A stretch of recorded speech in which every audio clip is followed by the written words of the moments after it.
انہ لقرآن کریم، یہ قرآن ہے بہت باعزت۔ تم نے کتنی قدر کی ہے اس قرآن کی، سوچو کیا قدر و قیمت اس کی سمجھی۔ اس پہ ایک زندگی نہیں، اللہ ہزاروں زندگیاں دے اور وہ زندگیاں انسان لگا دے اس قرآن پر، تب بھی اس کی قیمت ادا نہیں ہوگی۔ انہ لقرآن کریم، اور یہ جو اصل قرآن ہے کہاں ہے؟ فی کتاب مکنون، یہ تو چھپی ہوئی کتاب ہے، ہم پڑھ چکے ہیں۔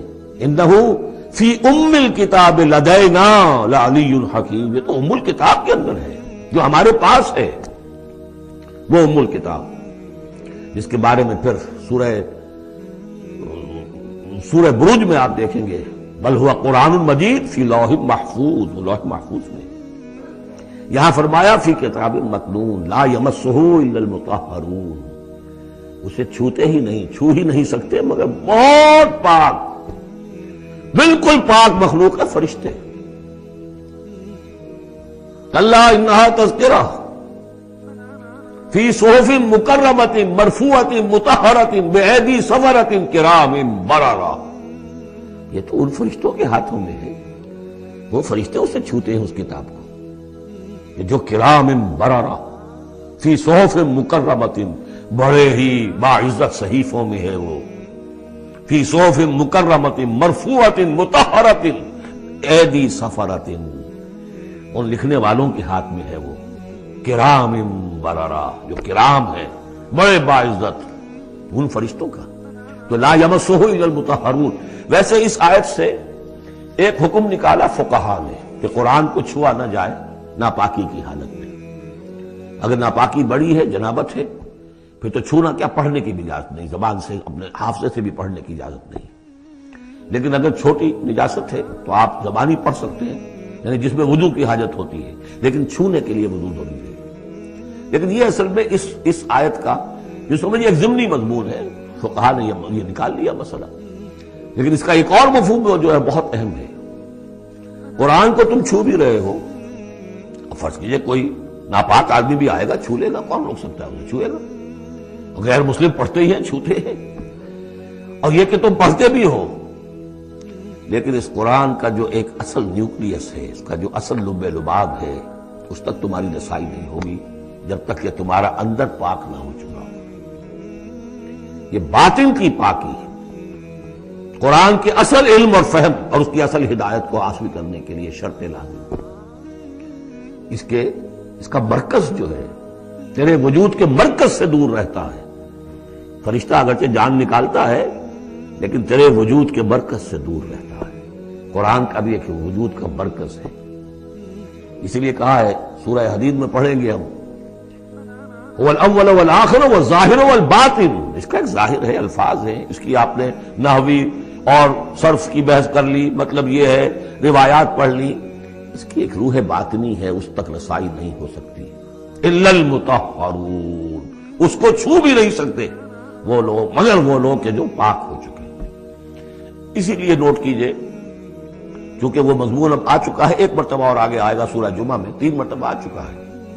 حضرت ابراہیم اور حضرت اسماعیل نے جب دعا کی تھی ربنا وبعث رسولا منہم یتلو علیہم آیاتک ویعلمہم الکتاب والحکمۃ ویزکیہم، تعلیم کتاب و حکمت کو پہلے رکھا تھا، تزکیہ کو آخر میں رکھا تھا۔ لیکن اللہ تعالیٰ کی طرف سے 2 مرتبہ ہم پڑھ چکے ہیں، ترتیب اللہ نے بدل دی، کما ارسلنا فیکم رسولا منکم یتلو علیکم آیاتنا ویزکیکم ویعلمکم الکتاب والحکمہ، تزکیہ پہلے، تعلیم کتاب و حکمت بعد میں۔ پھر سورہ آل عمران میں آیا لقد من اللہ علی المؤمنین اذ بعث فیہم رسولا من انفسہم یتلو علیہم آیاتہ ویزکیہم ویعلمہم الکتاب والحکمہ۔ تیسری مرتبہ پھر یہ آیت آئے گی سورہ جمعہ میں، هو الذی بعث فی الامیین رسولا منہم یتلو علیہم آیاتہ ویزکیہم ویعلمہم الکتاب والحکمہ۔ پہلے پاک کرو اندر سے، پھر اس کتاب کو سمجھو گے، ورنہ ہو سکتا ہے تفسیر لکھ دو لیکن تمہارا باطن اس سے جگمگائے گا نہیں، تمہاری اپنے اندر اس کا نور نہیں آئے گا۔ تفسیر لکھ دو، ہیں لکھنے والے، وہ تو غیر مسلموں نے ایسی ایسی تفسیریں لکھ دی، اس کے جو ہے ترجمے کیے ہیں پورے قرآن کے، اور بڑے بڑے اچھی عربی انہوں نے بڑی، یوں سمجھیے کہ اس پر پوری طرح بہارت اور اس کا کنٹرول حاصل کر کے پھر کیے، ایسے نہیں کیے۔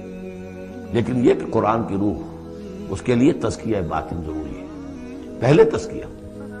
اسی لیے وہ آیتیں بھی ذہن میں لے آئیے سورہ یونس کی، یا ایھا الناس قد جاءتکم موعظۃ من ربکم وشفاء لما فی الصدور وہدی ورحمۃ للمؤمنین۔ پہلے یہ سینے کے اندر جو روگ ہے، تکبر ہے، حب مال ہے، حب جاہ ہے، شہرت کی طلب ہے، اختیار اور اقتدار کی طلب ہے، یہ اگر اندر ہے، یہ خباثتیں بھری ہوئی ہیں، اس قرآن کا جو اصل فہم ہے وہ تم پر کبھی منکشف نہیں ہوگا۔ ڈکشنری سے دیکھ لو، پڑھ لو، اندر پاک کرو۔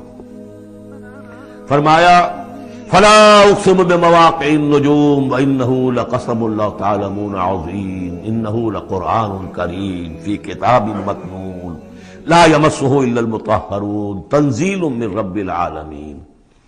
اس کا اتارا جانا ہے، اس کتاب، اس چیز کے بارے میں تم مداہنت کر رہے ہو، قسم سے کام لے رہے ہو، اس کو سیکھنے کے لیے تیار نہیں، اس کو اپنے ذہن پر، قلب پر براہ راست اتارنے کے لیے عربی سیکھنے کو تیار نہیں۔